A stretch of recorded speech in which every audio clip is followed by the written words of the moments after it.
Welcome to my YouTube channel HSC crew. इस video में हम आयोश मैनेजिंग सेफली की लेक्चर सीरीज को ही कंटिन्यू करेंगे और इस वीडियो में हम मॉड्यूल 4 जो कि अंडरस्टैंडिंग रिस्पॉन्सिबिलिटीज़ है इसको डिस्कस करेंगे। बेसिकली ये एक लेंथी मॉड्यूल है, सो इसको दो पार्ट्स में डिवाइड किया गया है। हम इसको लेक्चर नंबर 4 और लेक्चर नंबर 5 में कम्प्लीटली कवर करेंगे और इस पार्ट 1 में हम डिस्कस करेंगे कि लेजिस्लेशन क्या होती है, बेसिकली लॉज किस तरह से बनते हैं, क्रिमिनल लॉज क्या होते हैं, सिविल लॉज क्या होते हैं, कॉन्सिक्वेंसेज ऑफ नॉन कंप्लाइंस क्या होते हैं। तो ये सब चीज़ें अगर आप देखें तो कंप्लाइंस से रेलिवेंट हैं, लेजिस्लेशन से रेलिवेंट है, साइट रूल्स एंड रेगुलेशन से रेलिवेंट है। तो हम इनको डिटेल में इस चैप्टर में डिस्कस करेंगे। सो स्टार्ट करेंगे module 4 understanding responsibilities. There is a preliminary note, the main purpose of this IOSH managing lecture series is just to convey the knowledge, nothing more than that. और start करेंगे की learning points हमारे पास जो है। What does the law requires you to do. Actual में legislation हमसे क्या चाहती है, हम किस तरह से लेजिस्लेशन को फॉलो कर सकते हैं, या लेजिस्लेटिव रिक्वायरमेंट्स क्या होती हैं। साथ में देखेंगे how does the law work, law किस तरह से बनते हैं और किस तरह से काम करते हैं। और साथ हम देखेंगे what are the key parts of health and safety management system. Health and safety management system क्या होता है और इसके की इंग्रेडिएंट्स या की पार्ट्स क्या क्या होते हैं। तो स्टार्ट करेंगे पहला की learning point, what does the law requires you to do. Law एक कंपनी से, एक इंडिविजुअल से या एक ऑर्गेनाइजेशन से क्या चाहता है, या इन शॉर्ट एक कंपनी, एक ऑर्गेनाइजेशन किस तरह से लेजिस्लेशन या लॉ को फॉलो कर सकती है।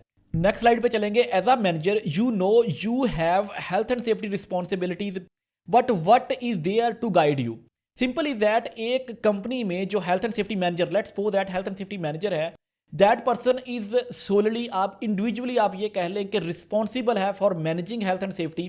वो अपनी जो रिस्पॉन्सिबिलिटीज़ हैं उनको आप ये कह लें कि किसी को असाइन कर सकता है, लेकिन at the end of the day जो रिस्पॉन्सिबिलिटी है वो मैनेजर की ही होती है। अगर कोई अनसेफ कंडीशन की वजह से एक्सीडेंट हो जाता है तो अल्टीमेटली मैनेजर ही रिस्पॉन्सिबल और आंसरेबल होता है। सो सिंपल इज दैट कि एक मैनेजर को क्या चीज़ गाइड करेगी कि किस तरह से हेल्थ एंड सेफ्टी को मेंटेन करना है। हेयर वेयर द लॉज और लेजिस्लेशन कम्स इन, जहां से एक मैनेजर इंफॉर्मेशन ले सकता है।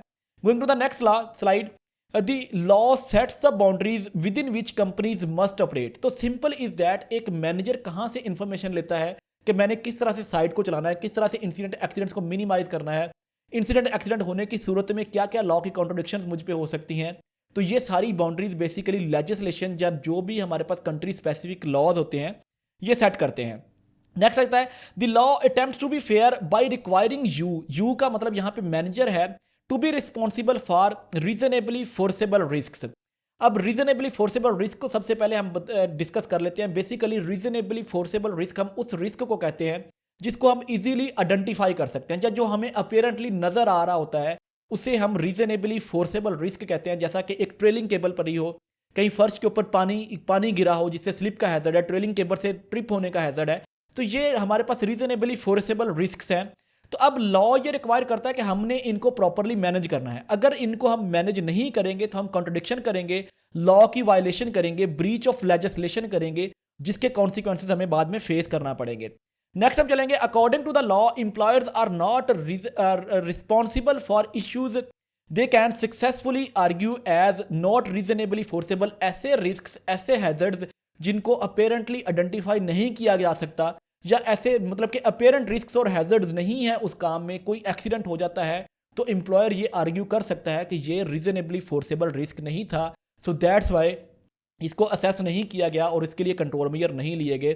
तो सिंपल इज दैट एम्प्लॉयर या मैनेजर उस रिस्क के लिए रिस्पॉन्सिबल होगा, उस रिस्क को मैनेज करने के लिए रिस्पॉन्सिबल होगा जो रीजनेबली फोर्सेबल होगा, जिसको हम आइडेंटिफाई कर सकें और मिटिगेट कर सकें।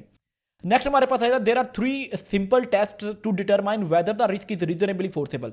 हमें कैसे पता चलेगा कि ये रिस्क जो है ये रीजनेबली फोर्सेबल है, ये लेजिस्लेशन के जुमरे में आता है कि नहीं आता। तो सबसे पहले हमारा कॉमन नॉलेज है। कॉमन नॉलेज ये है कि अगर हम रोड पे जा रहे हैं, एक बंदा जिग जैग बाइक को लेके जा रहा है, व्हीलिंग कर रहा है, तो हमारा ये कॉमन नॉलेज है कि इसका एक्सीडेंट हो सकता है, इसको चोट लग सकती है। साइड के ऊपर एक बंदा PP personal protective equipments use नहीं कर रहा, तो कॉमन नॉलेज है कि इसको नुकसान हो सकता है अगर ये हैजर्ड को एक्सपोज होगा तो। उसके बाद industry knowledge.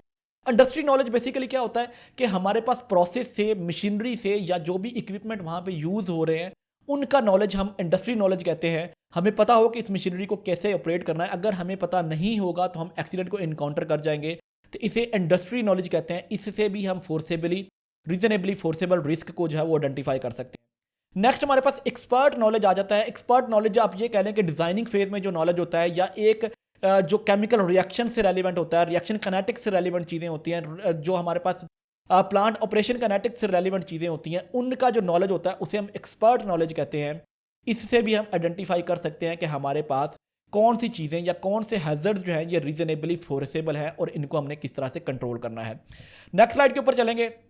As a manager you are required to assess reasonably foreseeable risk. अगर आप मैनेजर हैं या आप हेल्थ एंड सेफ्टी प्रोफेशनल हैं तो ये रिक्वायर्ड है कि आप रीजनेबली फोर्सेबल रिस्क को असेस करें। असेस करना क्या होता है कि पहले तो उनको आइडेंटिफाई करें, फिर देखें उनसे कौन से लोग इफेक्ट होंगे, फिर ये देखें कि ये रिस्क रेटिंग इसकी कितनी ज़्यादा है, इससे नुकसान होने के चांसेस कितने ज़्यादा हैं या कितना नुकसान हो सकता है।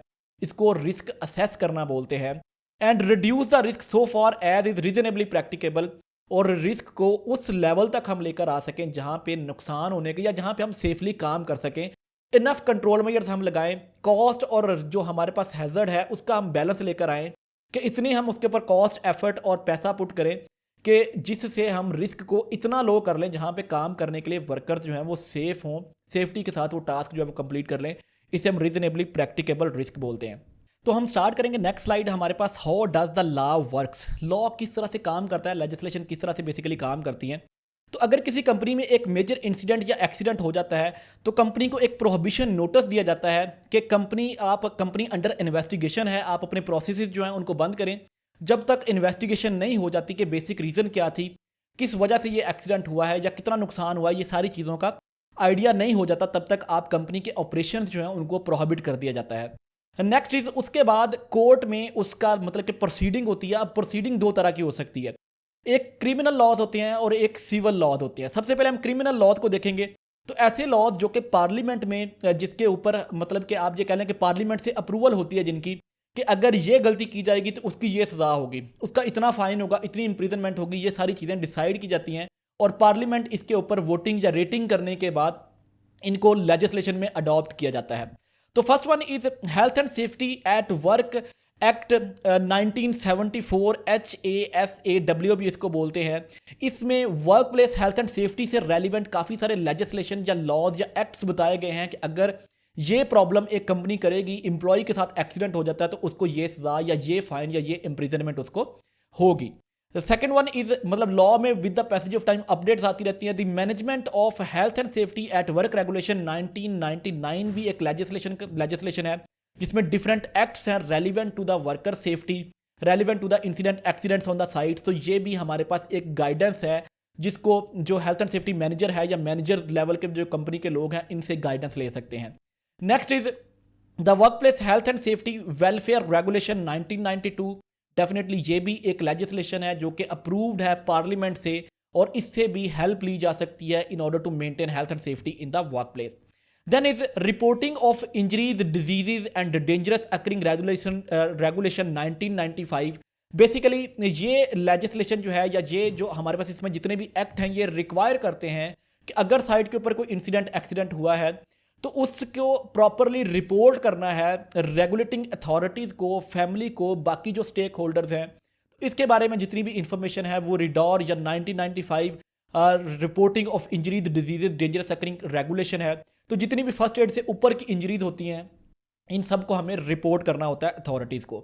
नेक्स्ट आता है दीज स्टेटूटरी लॉज जिसे कहते हैं या स्टेटस बोलते हैं, are put in place by the parliament in an attempt to stop the accident injuries before they happen. मतलब इसमें हमें गाइडलाइंस बताई जाती हैं पार्लियामेंट की तरफ से, रेटिंग करके हमें ये लॉ अप्रूव करके दिए जाते हैं कि आपने इन लेजिस्लेशन को फॉलो करना है। कॉमन लाइफ में हम एग्जाम्पल देखेंगे कि हाईवेज के ऊपर स्पीड लिमिट 120 डिसाइड की गई है, तो ये लेजिस्लेशन है, लॉ का हिस्सा है कि आपने 120 से ऊपर जाएंगे तो आपको फाइन होगा, जैसा कि आपको टिकट वगैरह मिलती है। सही है। सो हमें इन लॉज को फॉलो करना है ताकि हम इंसिडेंट एक्सीडेंट होने से पहले ही चीज़ों को करेक्ट कर लें और अगर चीज़ें गलत होती हैं, अगर कोई ओवर स्पीडिंग करता है या लॉ को कंट्रोडिक्ट करता है तो उसको उसका जो भी पनिशमेंट है वो भी डिसाइड होती है कि आपको कितनी पनिशमेंट की जाएगी।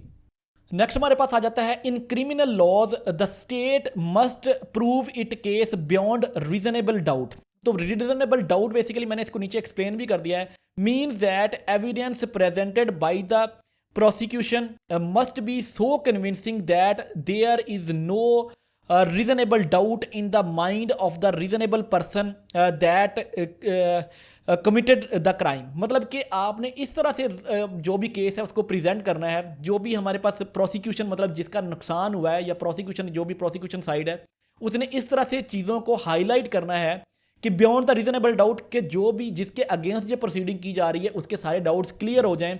आपने क्लियर करना है कि आपने ये क्राइम कमिट किया है, तो उसके बाद क्रिमिनल लॉज के तहत उसको फाइन या फिर सजा दी जाती है डेफिनेटली। नेक्स्ट आता है the likely outcomes of criminal cases. Criminal cases के आउटकम्स क्या हो सकते हैं? सबसे पहले पॉसिबल इम्प्रिजनमेंट।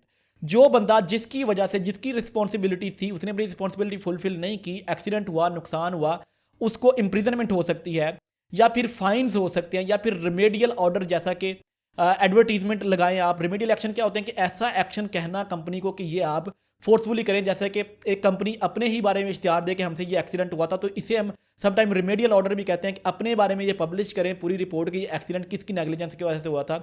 हालांकि ये एक नेगेटिव मतलब कि न्यूज़ होगी, तो लेकिन उसको अगर कंपनी ने कहा है पब्लिश करने के लिए, कंपनी को कहा गया है कोर्ट की तरफ से, तो वो पब्लिश करेगी। नेक्स्ट हम एक स्टोरी देखेंगे, हमारे पास अगेन एक शॉर्ट स्टोरी है। एक बंदे का एक्सीडेंट होता है, उसकी एम्पुटेशन या मजदूरी हो जाती है उसको, उसके अगेंस्ट वो सिविल लॉज में जाके अपनी कंपनसेशन के लिए क्लेम कर सकता है कि देखिए एक्सीडेंट हो गया, मेरा ये लॉस हो गया, मेरा मतलब कि एक बॉडी पार्ट वेस्ट हो गया एक बंदे का, या वो उसकी मतलब फ्यूचर अर्निंग जिससे कंप्रोमाइज हो जाए, ऐसी उसको इंजरी हो गई है, तो अब वो सिविल लॉज के तहत क्या करेगा? कंपनसेशन क्लेम फाइल करेगा। तो क्रिमिनल लॉज बेसिकली मतलब कि हमारे पास रॉन्ग डूइंग के अगेंस्ट फाइन या फिर इम्प्रिजनमेंट इस तरह के से चलते हैं, लेकिन सिविल लॉज में एक बंदा जो इफेक्टेड पार्टी है वो जाके केस दायर करता है कि ये बड़ा नुकसान हुआ है, आप इसका अजाला करवाएं या मुझे कंपनसेट करवाएं कंपनी से। तो ये सारी प्रोसीडिंग सिविल लॉ में होती है basically. People injured by negligence of other और breach of statutory duty can seek compensation of harm.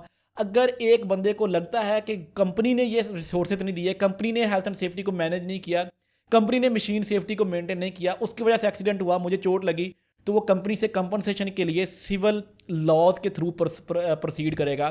और सिविल लॉ की हियरिंग में देन क्या हो सकता है? To be a successful the claimant must show that. Successful case proceeding के लिए जो क्लेम कर रहा है, जो इंजर्ड या जो इफेक्टेड पार्टी है, उसने शो करवाना है the defendant of the Clement a duty of care. मतलब कि उसने ओव्ड मतलब ड्यूटी ऑफ केयर उसने फुलफिल नहीं की, जो चीज़ें जो हेल्थ एंड सेफ्टी के अरेंजमेंट्स उसको करने चाहिए थे वो उसने नहीं किए, जिसकी वजह से मुझे ये नुकसान हुआ, तो मुझे कंपनसेट किया जाए। Next is the duty of care was breached. उसने अपनी ड्यूटी ऑफ केयर फुलफिल नहीं की, रेगुलेशन नहीं बनाए, ट्रेनिंग्स नहीं करवाई, प्रॉपर इंफॉर्मेशन इंस्ट्रक्शन नहीं दी, जिसकी वजह से एक्सीडेंट हुआ है, तो मुझे कंपनसेट किया जाए। Next is the injury was caused by the breach of duty of care. और जो मेरा नुकसान हुआ है, मुझे इंजरी हुई है, इम्पुटेशन हुई है, ये breach of duty of care की वजह से हुई है, तो मुझको कंपनसेट किया जाए according to the civil laws. Next slide के ऊपर चलेंगे। The employer played a part in the injury. If the employee played a part in the injury, अगर एम्प्लॉय की भी गलती थी कुछ उसमें, the claim may be reduced to the contributory negligence. देखिए अगर लेजिस्लेशन थे, लॉ थे, पर्सनल प्रोटेक्टिव इक्विपमेंट थे, लेकिन अगर जो मतलब कि जो वर्कर था उसने वो पर्सनल प्रोटेक्टिव इक्विपमेंट यूज़ नहीं किए, तो इसका मतलब है कि गलती में उसका भी हिस्सा है, तो इसे हम कहते हैं कंट्रीब्यूटरी नेग्लिजेंस। कि बेशक सुपरविजन नहीं प्रोवाइड की थी एम्प्लॉयर ने, बनता तो यह है कि पर्सनल प्रोटेक्टिव इक्विपमेंट प्रोवाइड करें और साथ सुपरविजन भी प्रोवाइड करें, लेकिन सुपरविजन नहीं प्रोवाइड की, लेकिन वर्कर ने भी तो गलती की ना कि उसने पर्सनल प्रोटेक्टिव इक्विपमेंट पहने ही नहीं, तो इसे हम कहते हैं कंट्रीब्यूटरी नेग्लिजेंस। तो इसमें जो कंपनसेशन अमाउंट होती है या कंपनसेशन जो भी कंपनसेशन पेनल्टी होती है वो कम हो जाती है। नेक्स्ट स्लाइड पे चलेंगे। However, if an other employee caused the injury to the employee may still be ultimately responsible for vicarious liability। तो एम्प्लॉयर जो है फिर भी vicarious liability बेसिकली क्या कहते हैं कि कंपनी में बंदे काम कर रहे हैं, एक बंदे की वजह से दूसरे बंदे को नुकसान हो जाता है, तो ये भी कंपनी की रिस्पॉन्सिबिलिटी थी कि सब बंदों को प्रॉपर इन्फॉर्मेशन देती। तो इसे vicarious liability कहते हैं कि अगर एक वर्कर ने दूसरे वर्कर को नुकसान किया है, तो जो जिसका नुकसान हुआ है वो अगेन कंपनसेशन के लिए कंपनी के खिलाफ ही केस करेगा। इसे हम कहते हैं विकेरियस लाइबिलिटी। मतलब कि अगर एक कंपनी के मुलाजिम ने दूसरे कंपनी के मुलाजिम को नुकसान दिया, तो जिसका नुकसान हुआ है वो कंपनी के अगेंस्ट ही केस करेगा। ये कंपनी की रिस्पॉन्सिबिलिटी थी कि सबको इन्फॉर्मेशन देती, सबको इंस्ट्रक्शन देती, सबको सेफ्टी प्रोसेस के बारे में बताती, इसे हम विकेरियस लाइबिलिटी बोलते हैं। नेक्स्ट चलेंगे। In civil laws the claimant must prove its case on the balance of probabilities. On the balance of probabilities को मैंने नीचे डिस्क्राइब किया है, मीनिंग द जज और jury must believe that the more likely than not that the claim is true. Jury या जज को ये आपने प्रूव करना है कि जो लॉस हुआ है ये कंपनी की या मैनेजर की या जो हमारे पास ऑर्गेनाइजेशन है उसकी नेग्लिजेंस की वजह से हुआ है, देन वो आपको कंपनसेशन अमाउंट के लिए अप्रूव करेगा। नेक्स्ट स्लाइड पे चलेंगे। The decision made by the जज इज अ प्रेसिडेंट। प्रेसिडेंट क्या होता है? प्रेसिडेंट बेसिकली कहते हैं कि ऐसा डिसीजन अगर नेक्स्ट टाइम कोई ऐसा ही सिचुएशन आएगी तो सेम डिसीजन को ही यूटिलाइज किया जाएगा, इसे प्रेसिडेंट बोलते हैं। Which means that the verdict of this case will be apply to the similar future cases. मतलब कि फ्यूचर में अगर सिमिलर किसी के साथ नुकसान होता है तो जो मतलब कि आप ये कह लें कि फैसला उस जज ने दिया है उसी फैसले को दोबारा एज अ लॉ यूज कर लिया जाएगा। So that's all from this part 1. Remaining part for module 4, understanding responsibility, we will cover in next video, that is lecture 5. So thank you very much up till now for watching this video. If you found this content helpful, do comment on the video and also subscribe to the channel. Stay tuned for upcoming videos.